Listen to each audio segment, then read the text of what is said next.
ಸ್ನೇಹಿತರೆ, ಇವತ್ತಿನ ದಿನ ನಮಗೆ ಒಂದು ವಾಚ್ ಬೇಕು ಅಂದ್ಕೊಳ್ಳಿ. ಏನು ಮಾಡ್ತೀವಿ? ಮೊಬೈಲ್ ತೆಗಿತೀವಿ, ಅಮೆಝಾನ್ ಅಥವಾ ಫ್ಲಿಪ್ಕಾರ್ಟ್ನಲ್ಲಿ ಬುಕ್ ಮಾಡ್ತೀವಿ. ಇಲ್ಲಾಂದರೆ ಪಕ್ಕದಲ್ಲಿರೋ ಮಾಲ್ಗೆ ಹೋಗಿ ನಮ್ಗೆ ಇಷ್ಟ ಬಂದಿದ್ದನ್ನು ತೊಗೊಂಡು ಬರ್ತೀವಿ, ಹೌದಾ? ಆದರೆ ಜಸ್ಟ್ ಒಂದು 40 ವರ್ಷದ ಹಿಂದೆ ಹೋಗಿ ನೋಡಿ, ಈ ದೇಶದಲ್ಲಿ ಒಂದು ವಾಚ್ ತಗೋಬೇಕು ಅಂದರೆ ಜನ ಜೇಬಲ್ಲಿ ದುಡ್ಡು ಇಟ್ಕೊಂಡು ತಿಂಗಳಗಟ್ಟಲೆ ಕಾಯಬೇಕಾಗಿತ್ತು. ಹೌದು, ನೀವು ಕೇಳ್ತಾ ಇರೋದು 100ಕ್ಕೆ 100 ಸತ್ಯ.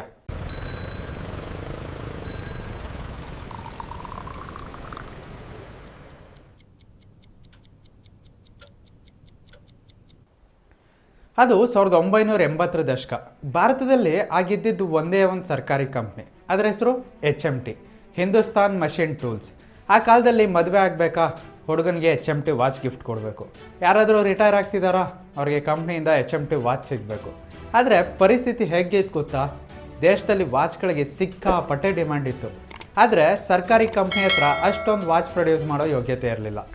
ಇದೇ ಹೊತ್ತಲ್ಲಿ ಬಾಂಬೆಯ ಬಾಂಬೆ ಹೌಸ್ ಆಫೀಸ್ನಲ್ಲಿ ಒಬ್ಬ ವ್ಯಕ್ತಿ ಕೂತಿದ್ರು. ಅವರೇ JRD ಟಾಟಾ. ದೇಶದ ಜನರ ಈ ಕಷ್ಟ ನೋಡಿ ಅವ್ರಿಗೆ ಒಂದು ಯೋಚನೆ ಬರುತ್ತೆ. ನನ್ನ ದೇಶದ ಜನ ಒಂದು ಸಣ್ಣ ರಿಸ್ಟ್ ವಾಚ್ಗೋಸ್ಕರ ಬೇರೆಯವ್ರ ಮುಂದೆ ಕೈ ಒಡ್ಬೇಕಾ? ಕಳ್ಳತನದ ವಾಚ್ ಕಟ್ಕೋಬೇಕಾ? ಟಾಟಾ ಗ್ರೂಪ್ ಯಾಕೆ ಭಾರತದಲ್ಲೇ ವರ್ಲ್ಡ್ ಕ್ಲಾಸ್ ವಾಚ್ ಕಂಪ್ನಿಯನ್ನು ಶುರು ಮಾಡಬಾರ್ದು ಅಂತ ಯೋಚನೆ ಮಾಡ್ತಾರೆ. ಆದರೆ ಕತೆ ಇಲ್ಲಿಗೆ ಮುಗಿಯೋದಿಲ್ಲ ಗೆಳೆಯರೆ. ಕತೆ ಶುರುವಾಗದೇ ಇಲ್ಲಿಂದ.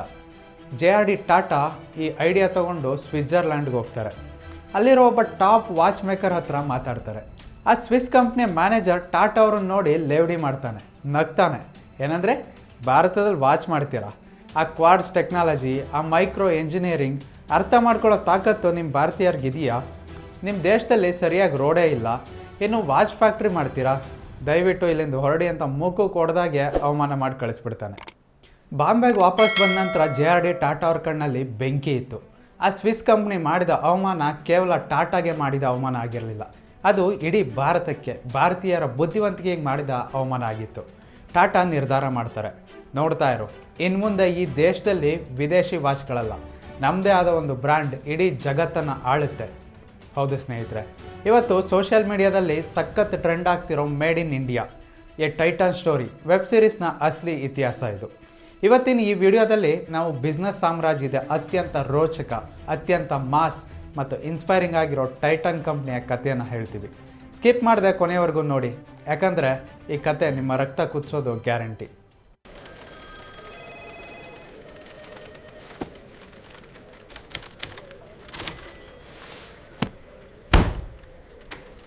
ಸರಿ, ಕಂಪ್ನಿ ಶುರು ಮಾಡಬೇಕು ಅಂತ JRD ಟಾಟಾ ಫಿಕ್ಸ್ ಆದರು. ಆದರೆ ಆ ಕಾಲದಲ್ಲಿ ಭಾರತದಲ್ಲಿ ಬಿಸ್ನೆಸ್ ಮಾಡೋದು ಅಂದರೆ ಸಿಂಹದ ಬಾಯಿಗೆ ಕೈ ಹಾಕಿದಾಗೆ.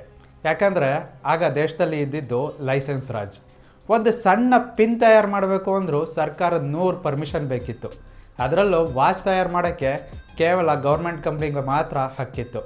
ಪ್ರೈವೇಟ್ ಕಂಪ್ನಿಗಳು ವಾಚ್ ಬಿಸ್ನೆಸ್ಗೆ ಬರೋ ಹಾಗಿರಲಿಲ್ಲ. ಇದು ಮೊದಲನೇ ಅಡ್ಡಿ. ಇನ್ನು ಎರಡನೇ ದೊಡ್ಡ ಚಾಲೆಂಜ್ ಏನಪ್ಪ ಅಂದರೆ, ಆ ಯುದ್ಧವನ್ನು ಮುನ್ನಡೆಸೋಕ್ಕೆ ಒಬ್ಬ ಸೇನಾಧಿಪತಿ ಬೇಕಲ್ಲ. ಟಾಟಾ ಅವ್ರ ಹತ್ರ ದುಡ್ಡಿತ್ತು, ಆದರೆ ವಾಚ್ ಬಿಸ್ನೆಸ್ನ A to Z ಗೊತ್ತಿರೋ ಲೀಡರ್ ಇರಲಿಲ್ಲ. ಆಗ JRD ಟಾಟಾ ಕಣ್ಣಿಗೆ ಬಿದ್ದಿದ್ದೆ ಆ ವ್ಯಕ್ತಿ. ಅವ್ರ ಹೆಸರು ಝೆರ್ಕ್ಸಸ್ ದೇಸಾಯಿ. ಈ ಝೆರ್ಕ್ಸಸ್ ದೇಸಾಯಿ ಯಾರು ಗೊತ್ತಾ? ಇವರು ವಾಚ್ ಮೇಕರ್ ಆಗಿರಲಿಲ್ಲ. ಇವರು ಟಾಟಾ ಗ್ರೂಪ್ನ ತಾಜ್ ಹೋಟೆಲ್ಗಳನ್ನ ಕಟ್ಟಿಸ್ತಾ ಇದ್ರು. CIDCO ಜೊತೆ ಸೇರಿ ನವಿ ಮುಂಬೈ ನಗರದ ಪ್ಲಾನಿಂಗ್ ಮಾಡ್ತಾಯಿದ್ರು. ಅಂದರೆ ಇವರಿಗೆ ಕ್ರಿಯೇಟಿವಿಟಿ ಇತ್ತು, ಮ್ಯಾನೇಜ್ಮೆಂಟ್ ಗೊತ್ತಿತ್ತು, ಆದರೆ ವಾಚ್ ಬಿಸ್ನೆಸ್ ಮಾತ್ರ ಹೊಸದಾಗಿತ್ತು. ಆದರೂ JRD ಟಾಟಾ ಇವ್ರ ಮೇಲೆ ಭರವಸೆ ಇಡ್ತಾರೆ. ದೇಸಾಯಿ, ನಮಗೆ ಆ ಸ್ವಿಟ್ಜರ್ಲ್ಯಾಂಡ್ನವರು ಅವಮಾನ ಮಾಡಿದ್ದಾರೆ, ನಮಗೆ ಈಗ ಒಂದು ಹಠ ಬೇಕು, ನೀನು ಈ ಪ್ರಾಜೆಕ್ಟ್ನ ಕೈಗೆ ತಗೋ ಅಂತಾರೆ. ದೇಸಾಯಿ ಸವಾಲನ್ನು ಸ್ವೀಕರಿಸ್ತಾರೆ.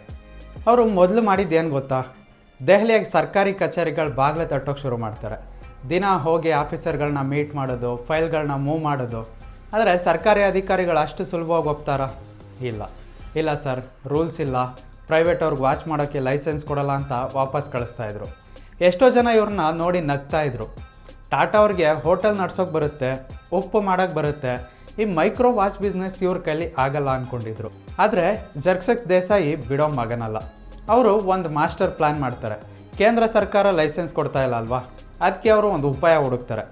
ತಮಿಳುನಾಡು ಸರ್ಕಾರದ ಕೈಗಾರಿಕಾ ಅಭಿವೃದ್ಧಿ ಸಂಸ್ಥೆ ಅಂದರೆ ಟಿಡ್ಕೋ ಜೊತೆ ಕೈ ಜೋಡಿಸ್ತಾರೆ.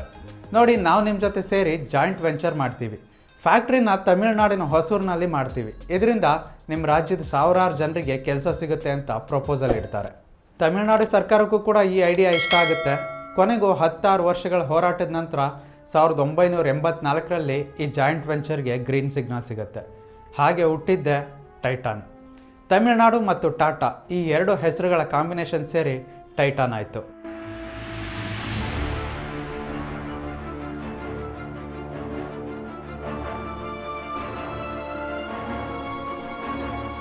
ಆದರೆ ಗೆಳೆಯರೆ, ಲೈಸೆನ್ಸ್ ಸಿಕ್ಕಿದ ತಕ್ಷಣ ಯುದ್ಧ ಗೆದ್ದ ಹಾಗಲ್ಲ.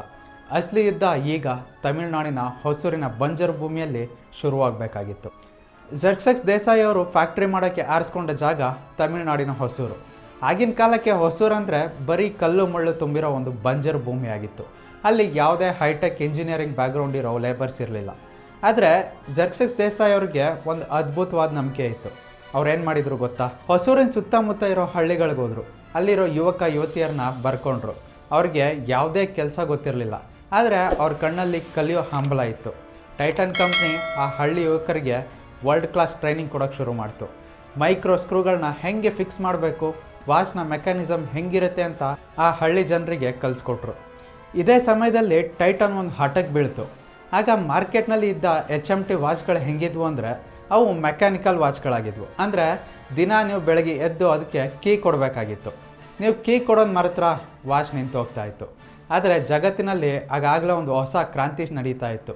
ಅದೇ ಕ್ವಾರ್ಟ್ಸ್ ಟೆಕ್ನಾಲಜಿ. ಅಂದರೆ ಬ್ಯಾಟ್ರಿ ಹಾಕಿ ನಡೆಸೋ ವಾಚ್ಗಳು. ಇವು ದಿನ ಕೀ ಕೊಡೋ ಅವಶ್ಯಕತೆ ಇರಲಿಲ್ಲ. ತುಂಬ ಅಕ್ಯುರೇಟಾಗಿ ಟೈಮ್ ತೋರಿಸ್ತಾ ಇದ್ವು. HMT ಕಂಪ್ನಿ ಅಂದ್ಕೊಂಡಿತ್ತು ಭಾರತದ ಜನರು ಬಡವರು, ಇವರು ಬ್ಯಾಟ್ರಿ ವಾಚ್ಗಳನ್ನ ತಗೊಳ್ಳಲ್ಲ, ಇವ್ರಿಗೆ ನಮ್ಮ ಮೆಕ್ಯಾನಿಕಲ್ ವಾಚ್ಗಳೇ ಸಾಕು ಅಂತ ಅಹಂಕಾರದಲ್ಲಿತ್ತು. ಆದರೆ ಜರ್ಕ್ಸೆಸ್ ದೇಸಾಯಿ ಅವ್ರಿಗೆ ಗೊತ್ತಿತ್ತು ಭಾರತದ ಭವಿಷ್ಯ ಇರೋದು ಕ್ವಾರ್ಟ್ಸ್ ಟೆಕ್ನಾಲಜಿಲಿ ಅಂತ. ಅವರು ರಿಸ್ಕ್ ತಗೊಂಡ್ರು. ಫ್ಯಾಕ್ಟ್ರಿನಲ್ಲಿ ಬರೀ ಕ್ವಾರ್ಟ್ಸ್ ಪ್ಯಾಚ್ಗಳನ್ನ ಮಾತ್ರ ತಯಾರು ಮಾಡೋಕ್ಕೆ ಶುರು ಮಾಡಿದ್ರು. ಸ್ವಿಸ್ನ ಒಂದು ಕಂಪ್ನಿ ಜೊತೆ ಟೆಕ್ನಾಲಜಿ ಪಾರ್ಟ್ನರ್ಶಿಪ್ ಕೂಡ ಮಾಡಿಕೊಂಡ್ರು. ಆದರೆ ಇಲ್ಲಿ ಇನ್ನೊಂದು ಮೈಂಡ್ ಗೇಮ್ ಇತ್ತು. ಟೈಟಾನ್ ವಾಚ್ ರೆಡಿ ಆಗ್ತಾ ಇತ್ತು, ಆದರೆ ಅದನ್ನು ಮಾರೋದು ಎಲ್ಲಿ? ಆವಾಗಿದ್ದ ವಾಚ್ ಅಂಗಡಿಗಳ ಮಾಲೀಕರಿಗೆಲ್ಲ HMT ಅಂದರೆ ಒಂದು ಭಯ ಭಕ್ತಿ ಇತ್ತು. ನಾವು ಟೈಟಾನ್ ವಾಚ್ ತೊಗೊಂಡ್ರೆ HMT ವಾಚ್ ನಮಗೆ ಕೊಡಲ್ಲ ಅಂತ ತುಂಬ ಜನ ಟೈಟಾನ್ ವಾಚ್ಗಳನ್ನ ಅಂಗಡಿಯಲ್ಲಿ ಇಟ್ಕೊಳ್ಳೋಕ್ಕೆ ನಿರಾಕರಿಸ್ತಾರೆ. ಯೋಚನೆ ಮಾಡಿ, ಕೋಟ್ಯಾಂತರ ರೂಪಾಯಿ ಖರ್ಚು ಮಾಡಿ ಫ್ಯಾಕ್ಟ್ರಿ ರೆಡಿಯಾಗಿದೆ, ವಾಚ್ಗಳು ರೆಡಿ ಇದ್ದಾವೆ, ಆದರೆ ಮಾರ್ಕೆಟ್ನಲ್ಲಿ ಮಾರೋಕ್ಕೆ ಅಂಗಡಿಗಳೇ ಸಿಗ್ತಾ ಇಲ್ಲ. ಯಾರಾದರೂ ಸಾಮಾನ್ಯ ಬಿಸ್ನೆಸ್ ಮ್ಯಾನ್ ಆಗಿದ್ದರೆ ಇಲ್ಲಿ ಕೈ ಚೆಲ್ಲಿ ಕೂತ್ಕೊಳ್ತಾ ಇದ್ರು. ಆದರೆ ಅಲ್ಲಿರೋದು ಟಾಟಾ ಮತ್ತು ಜರ್ಕ್ಸೆಸ್ ದೇಸಾಯಿ. ಅವ್ರ ಬಿಸ್ನೆಸ್ ಹಿಸ್ಟ್ರಿಯಲ್ಲೇ ಯಾರೂ ಮಾಡದ ಒಂದು ಕ್ರಾಂತಿಕಾರಿ ನಿರ್ಧಾರ ತಗೋತಾರೆ. ಅದು ಇಡೀ ಭಾರತೀಯ ರಿಟೇಲ್ ಮಾರ್ಕೆಟ್ನ ಮುಖಪುಟವನ್ನೇ ಬದಲಾಯಿಸ್ಬಿಡುತ್ತೆ.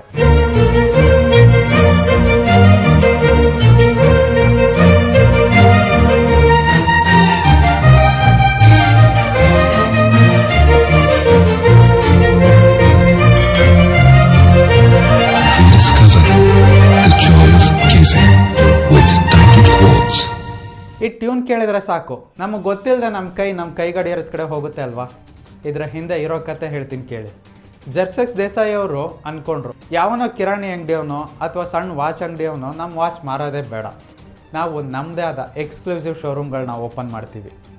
ಆಗ ಹುಟ್ಟಿದ್ದೆ ದ ವರ್ಲ್ಡ್ ಆಫ್ ಟೈಟಾನ್ ಶೋರೂಮ್ಗಳು.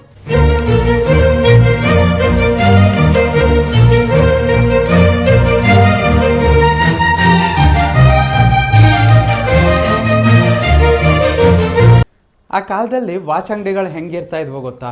ಒಂದು ಸಣ್ಣ ಕೌಂಟ್ರ್ ಇರ್ತಿತ್ತು, ಗ್ಲಾಸ್ ಒಳಗಡೆ ವಾಚ್ ಇಟ್ಟಿರ್ತಾಯಿದ್ರು. ಅಂಗಡಿ ಅವನಿಗೆ ಕೇಳಿದ್ರೆ ಅವನೊಂದೆರಡು ವಾಚ್ ತೆಗೆದು ತೋರಿಸ್ತಾ ಇದ್ದ. ಆದರೆ ಟೈಟಾನ್ ಶೋರೂಮ್ಗಳು ಹೆಂಗಿದ್ವು ಅಂದರೆ ಒಳಗೆ ಹೋದರೆ ಫುಲ್ AC, ಲಕ್ಸುರಿ ಇಂಟೀರಿಯರ್, ದೊಡ್ಡ ದೊಡ್ಡ ಗ್ಲಾಸ್ ಪ್ಯಾನ್ಸ್ಗಳು ಒಳಗಡೆ ಲೈಟ್ ಹಾಕಿ ವಾಚ್ಗಳನ್ನ ಜ್ಯುವೆಲ್ರಿ ಥರ ಡಿಸ್ಪ್ಲೇ ಮಾಡಿದರು. ಜನಕ್ಕೆ ಒಳಗೆ ಹೋದ ತಕ್ಷಣ ಪ್ರೀಮಿಯಂ ಫೀಲಿಂಗ್ ಸಿಗ್ತಾಯಿತ್ತು. ಕೇವಲ ವಾಚ್ ತಗೊಳ್ಳೋದಲ್ಲ, ವಾಚ್ ತಗೊಳ್ಳೋ ಆ ಎಕ್ಸ್ಪೀರಿಯೆನ್ಸ್ ಇದೆಯಲ್ಲ, ಅದನ್ನು ಟೈಟಾನ್ ಜನರಿಗೆ ಮಾರೋದಕ್ಕೆ ಶುರು ಮಾಡ್ತು. ಇಷ್ಟೇ ಅಲ್ಲ, ಟೈಟಾನ್ ಜನರ ಮನಸ್ಸಿಗೆ ಇಳಿಯೋಕ್ಕೆ ಒಂದು ಮಾಸ್ಟರ್ ಸ್ಟ್ರೋಕ್ ಜಾಹೀರಾತು, ಅಂದರೆ ಆ್ಯಡ್ ಫಿಲ್ ಮಾಡಬೇಕು ಅಂತ ಪ್ಲ್ಯಾನ್ ಮಾಡ್ತು. ಆಗಿನ ಟಾಪ್ ಅಡ್ವರ್ಟೈಸಿಂಗ್ ಏಜೆನ್ಸಿ ಓಗಿಲ್ವಿ ಜೊತೆಗೆ ಕೈ ಜೋಡಿಸ್ತಾರೆ. ಅಲ್ಲಿ ಸುರೇಶ್ ಮಲ್ಲಿಕ್ ಅನ್ನೋ ಕ್ರಿಯೇಟಿವ್ ಡೈರೆಕ್ಟರ್ ಇದ್ದರು. ಅವರು western classical music legend Mozart ಅವರ 25th ಸಿಂಫೋನಿಯನ್ನು ತಗೊಂಡು ಅದಕ್ಕೆ ಇಂಡಿಯನ್ ಟಚ್ ಕೊಟ್ಟು ಒಂದು ಮ್ಯೂಸಿಕ್ ಕಂಪೋಸ್ ಮಾಡಿಸಿದ್ರು. ಅದೇ ನಾವಿವತ್ತು ಕೇಳೋ ಟೈಟಾನ್ ಸಿಗ್ನೇಚರ್ ಟ್ಯೂನ್.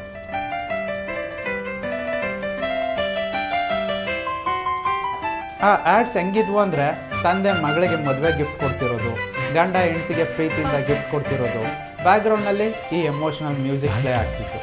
ಟೈಟಾನ್ ಕೇವಲ ಒಂದು ಟೈಮ್ ತೋರಿಸೋ ಮೆಷಿನ್ ಆಗಿ ಉಳಿದಿರಲಿಲ್ಲ, ಅದು ಪ್ರೀತಿ, ಗೌರವ ಮತ್ತು ಬಾಂಧವ್ಯದ ಸಂಕೇತವಾಗಿ ಜನರ ಎಮೋಷನ್ ಜೊತೆ ಕನೆಕ್ಟ್ ಆಯಿತು. ಯಾವಾಗ ಈ ಶೋರೂಮ್ಗಳು ಮತ್ತು ಆ್ಯಡ್ಸ್ ಇಟ್ಟಾಯಿತೋ ಇಡೀ ದೇಶದಲ್ಲಿ ಟೈಟಾನ್ ಒಂದು ಬಿರುಗಾಳಿ ಥರ ಎದ್ದುಬಿಡುತ್ತೆ. HMT ಕಂಪ್ನಿಯ ಸಾಮ್ರಾಜ್ಯ ನಿಧಾನಕ್ಕೆ ಕುಸಿಯೋದಕ್ಕೆ ಶುರುವಾಗುತ್ತೆ.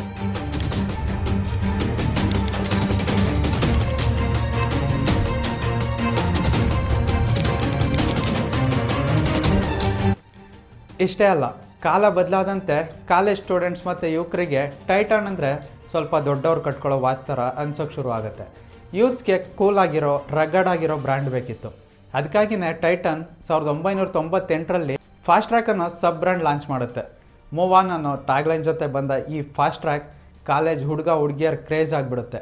ಈ ಥರ ಟೈಟಾನ್ ಪ್ರತಿಯೊಂದು ಏಜ್ ಗ್ರೂಪ್ಗೂ ಒಂದೊಂದು ಬ್ರ್ಯಾಂಡ್ ಕ್ರಿಯೇಟ್ ಮಾಡಿ ಇಡೀ ಮಾರ್ಕೆಟನ್ನು ತನ್ನ ಕಂಟ್ರೋಲಿಗೆ ತಗೊಳುತ್ತೆ. ಟೈಟಾನ್ ಸೂಪರ್ ಹಿಟ್ ಆಯಿತು ಸರಿ, ಆದರೆ ಈ ದೇಸಾಯಿ ಮತ್ತು ಟಾಟಾ ಗ್ರೂಪ್ ಅಲ್ಲಿಗೆ ನಿಲ್ಲಿಲ್ಲ. ಅವರು ಬಿಸ್ನೆಸ್ನ ಮುಂದಿನ ಲೆವೆಲ್ಗೆ ತೊಗೊಂಡು ಹೋಗಬೇಕು ಅಂದ್ಕೊಂಡ್ರು. 1990ರ ದಶಕದಲ್ಲಿ ಅವ್ರು ಯೋಚನೆ ಮಾಡಿದರು, ಭಾರತದ ಜನ ವಾಚ್ ಬಿಟ್ಟರೆ ಇನ್ಯಾವುದ್ರ ಮೇಲೆ ಜಾಸ್ತಿ ದುಡ್ಡು ಖರ್ಚು ಮಾಡ್ತಾರೆ ಅಂತ. ಉತ್ತರ ಸಿಕ್ಕಿದ್ದು ಗೋಲ್ಡ್, ಚಿನ್ನ. ಭಾರತೀಯರಿಗೆ ಚಿನ್ನ ಅಂದರೆ ಪಂಚಪ್ರಾಣ. ಆದರೆ ಆ ಕಾಲದಲ್ಲಿ ಚಿನ್ನದ ಮಾರ್ಕೆಟ್ ಹೇಗಿತ್ತು ಅಂದರೆ ಎಲ್ಲರೂ ತಮ್ಮ ಪಕ್ಕದ ಮನೆ ಹಳೆ ಫ್ಯಾಮಿಲಿ ಜ್ಯುವೆಲರ್ ಹತ್ರ ಹೋಗಿ ಒಡವೆ ಮಾಡಿಸ್ತಾಯಿದ್ರು. ಅಲ್ಲಿ ಚಿನ್ನದ ಶುದ್ಧತೆ ಅಂದರೆ ಪ್ಯೂರಿಟಿಯಲ್ಲಿ ಸಿಕ್ಕಾಪಟ್ಟೆ ವಂಚನೆ ನಡೀತಾ ಇತ್ತು. 22 ಕ್ಯಾರೆಟ್ ಚಿನ್ನ ಅಂತ ಹೇಳಿ 18 ಕ್ಯಾರೆಟ್ ಚಿನ್ನ ಕೊಡ್ತಾಯಿದ್ರು. ಜನರಿಗೆ ಅದನ್ನು ಪರೀಕ್ಷೆ ಮಾಡೋಕ್ಕೂ ಕೂಡ ಬರ್ತಾ ಇರಲಿಲ್ಲ. ಟಾಟಾ ಗ್ರೂಪ್ ಯೋಚನೆ ಮಾಡ್ತು, ನಾವು ವಾಚ್ ಬಿಸ್ನೆಸ್ನಲ್ಲಿ ಗೆದ್ದಿದ್ದೀವಿ, ಈಗ ಜ್ಯುವೆಲ್ರಿ ಬಿಸ್ನೆಸ್ ಯಾಕೆ ಮಾಡಬಾರ್ದು ಅಂತ. ಆಗ ಹುಟ್ಟಿದ್ದೆ ತನಿಷ್ಕ್. ಟಾಟಾ ಮತ್ತು ನಿಷ್ಕ್ ಅಂದರೆ ಚಿನ್ನದ ನಾಣ್ಯ ಅನ್ನೋ ಈ ಎರಡು ಪದ ಸೇರಿ ತನಿಷ್ಕ್ ಆಯಿತು. ಆದರೆ ತನಿಷ್ಕ್ ಶುರುವಾದ ಮೊದಲ 3-4 ವರ್ಷ ಸಿಕ್ಕಾಪಟ್ಟೆ ಲಾಸ್ ಮಾಡಿಕೊಳ್ತು. ಜನರಿಗೆ ಹಳೆ ನಂಬಕಸ್ಥ ಆಚಾರ್ಯರನ್ನ ಬಿಟ್ಟು ಟಾಟಾ ಶೋರೂಮ್ಗೆ ಹೋಗಿ ಚಿನ್ನ ತಗೊಳ್ಳೋಕ್ಕೆ ಇಷ್ಟ ಇರಲಿಲ್ಲ. ಆಗ ತನಿಷ್ಕ್ ಒಂದು ಅದ್ಭುತವಾದ ಇನ್ವೆನ್ಷನ್ ತಂತು. ಅದೇ ಕ್ಯಾರೆಟ್ ಮೀಟರ್. ಒಂದು ಮಿಷಿನ್, ಅದ್ರ ಒಳಗಡೆ ನಿಮ್ಮ ಚಿನ್ನದ ಒಡವೆ ಇಟ್ಟರೆ ಜಸ್ಟ್ 3 ಸೆಕೆಂಡ್ನಲ್ಲಿ ಆ ಚಿನ್ನ ಎಷ್ಟು ಪ್ಯೂರ್ ಆಗಿದೆ ಅಂತ ಪಕ್ಕಾ ಪರ್ಸೆಂಟೇಜ್ ತೋರಿಸ್ತಾ ಇತ್ತು.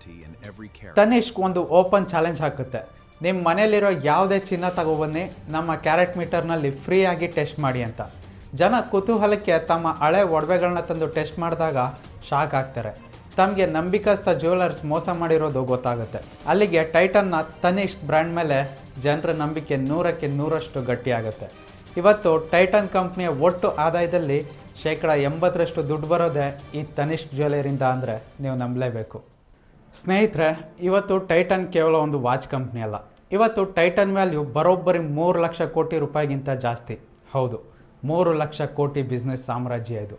ಯಾವ ಸ್ವಿಟ್ಜರ್ಲ್ಯಾಂಡ್ ಕಂಪ್ನಿಯೊಂದು ಭಾರತೀಯರನ್ನ ನೋಡಿ ನಿಮಗೆ ವಾಚ್ ಮಾಡೋ ಯೋಗ್ಯತೆ ಇಲ್ಲ ಅಂತ ನಕ್ಕಿತ್ತೋ, ಅದೇ ಸ್ವಿಟ್ಜರ್ಲ್ಯಾಂಡ್ಗೆ ಹೋಗಿ ಅಲ್ಲಿನ ಪ್ರೀಮಿಯಂ ಬ್ರ್ಯಾಂಡ್ ಫೇವರೆಲ್ ಲ್ಯೂಬಾ ಅನ್ನೋ ಕಂಪ್ನಿಯನ್ನೇ ಇದೇ ಟೈಟಾನ್ ಖರೀದಿಸಿ ಅವತ್ತು ತಮಗೆ ಆದ ಅವಮಾನಕ್ಕೆ ಇತಿಹಾಸದಲ್ಲಿ ಅತಿ ದೊಡ್ಡ ತಿರುಗೇಟು ನೀಡುತ್ತೆ. ಇದನ್ನೇ ಅನ್ನೋದು ಸೈಲೆಂಟಾಗಿ ಸಕ್ಸಸ್ ಸಾಧಿಸಿ, ನಿಮ್ಮ ವಿರೋಧಿಗಳಿಗೆ ನಿಮ್ಮ ಯಶಸ್ಸಿಂದನೇ ಉತ್ತರ ಕೊಡಿ ಅಂತ.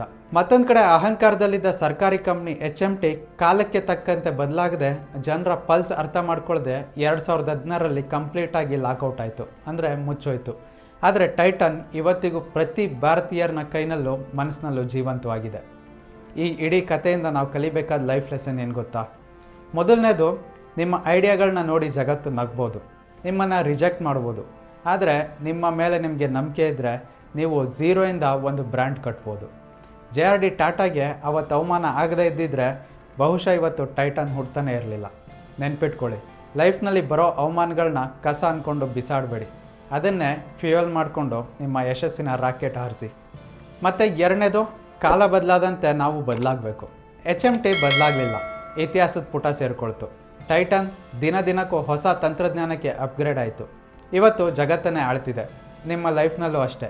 ಕಷ್ಟಗಳು ಬಂದಾಗ ಹತಾಶರಾಗಬೇಡಿ, ನಿಮ್ಮ ಸ್ಟ್ರಾಟಜಿಯನ್ನು ಚೇಂಜ್ ಮಾಡಿ, ಹೊಸ ಹಾದಿ ಹುಡುಕಿ, ಗೆಲುವು ನಿಮ್ಮದೇ ಆಗುತ್ತೆ. ಸ್ನೇಹಿತರೆ, ಟೈಟಾನ್ನ ಈ ರೋಚಕ ಜರ್ನಿ ನಿಮಗೆ ಇಷ್ಟ ಆಗಿದ್ದರೆ, ಈ ವಿಡಿಯೋ ನಿಮಗೆ ಇನ್ಸ್ಪೈರಿಂಗ್ ಅನಿಸಿದರೆ ಈಗಲೇ ಆ ಲೈಕ್ ಬಟನ್ ಒತ್ತಿ, ನಿಮ್ಮ ಫ್ರೆಂಡ್ಸ್ ಜೊತೆ ಶೇರ್ ಮಾಡಿ.